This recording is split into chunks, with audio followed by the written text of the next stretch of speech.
Hi mga kalaro, magandang araw. So for this video, tuturuan ko kayo kung paano tayo nagla-live. So ito yung behind the scene, kung paano tayo nagla-live 3 times a day.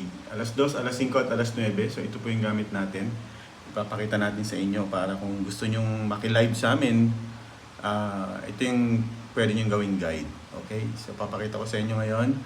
Nanonood tayo ng live kasi meron po tayong Lotto outlet kaya hinahanap po natin. Inaabangan natin yung resulta para sa ating mga players. Kung gusto niyo pong tumaya ng Lotto online, puntahan nyo kami sa Facebook.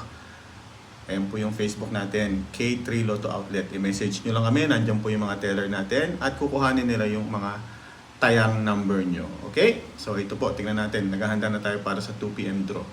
So, ang ginagamit natin ay Canva. So dito natin ginagawa yung background.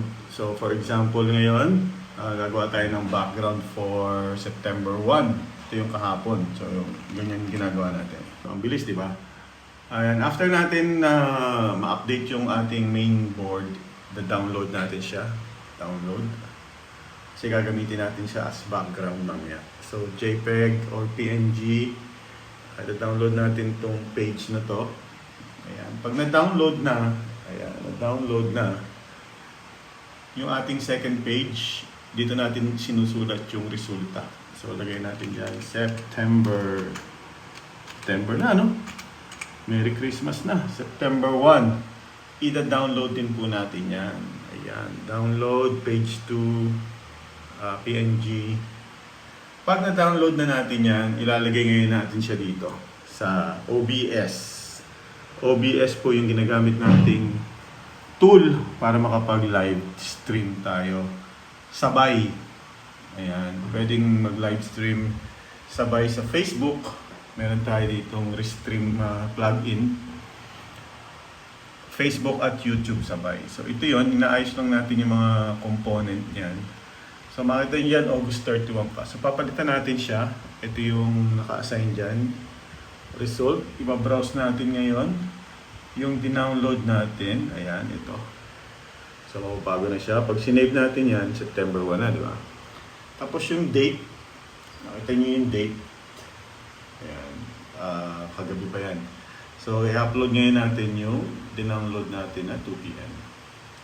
Ayan na. So yung result, ipapakita natin muna. Tatanggalin natin to kasi resulta pa kagabi yan. Ayan, so delete. Pati yung 2D Lotto. Yung 2D Lotto, tatanggalin din natin. Ayan, 69. Ready na para sa 2 PM draw. Ayan, so wala na. Clean slate na. Wala nang problema. Tapos yung live na pinapanood natin, dito ko nilalagay sa live video. So upload natin yan. Update natin yan. Piliin natin yung ito, yung 2 PM. So ito siya. Papalitan natin to ng YouTube ngayon. Pakita ko lang sa inyo. So pag nag-YouTube na siya, mapapalitan din to.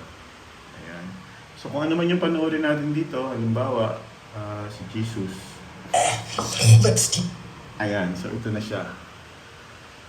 So yan yun. Ayan. So papalitan natin yan ng PCSO mamaya.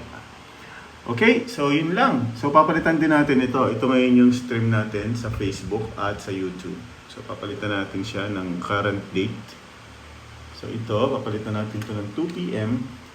Ito, papalitan natin ng September 1. Wait lang. Papalitan na natin.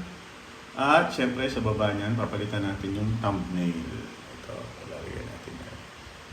Ito yung lagi natin nakakalimutan minsan, hindi natin na papalitan.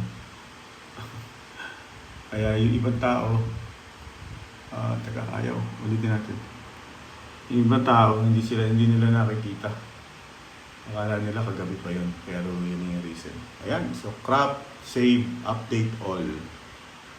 Papalitan na niya ito ng 2 PM habang ina-update niya. So, yun. Ganun na yun. Disable muna natin yung live. Tanggalin muna natin yung board. Yan ang start ng ating live. Mamayang alas 2. Ganun lang. Kung meron kang question, mga kalaro, i-comment mo lang. Kung may tanong ka sa OBS, sa mga sources, mga scene, so comment mo lang, pwede natin pag-usapan yan. Okay? So yan, sana makita ko yung live mo sa mga susunod na araw, ha? paano mag-live stream ng PCSO Lotto Result. Thank you. At yung mga tumaya po sa Lotto Outlet natin, maraming salamat. Sana po ay manalo ka. Yung hindi pa nakakataya, hanapin nyo lang kami sa Facebook. Yan po yung Facebook page natin, K3 Lotto Outlet. At i-message nyo na kami ng inyong number na gustong tayaan. Okay, Gcash at Maya po ang bayaran dyan. May ticket po yan, parang ganito. Panalo to eh. Ayan. So, thank you. See you mamayang 2:00. O see you every day, 3 times a day.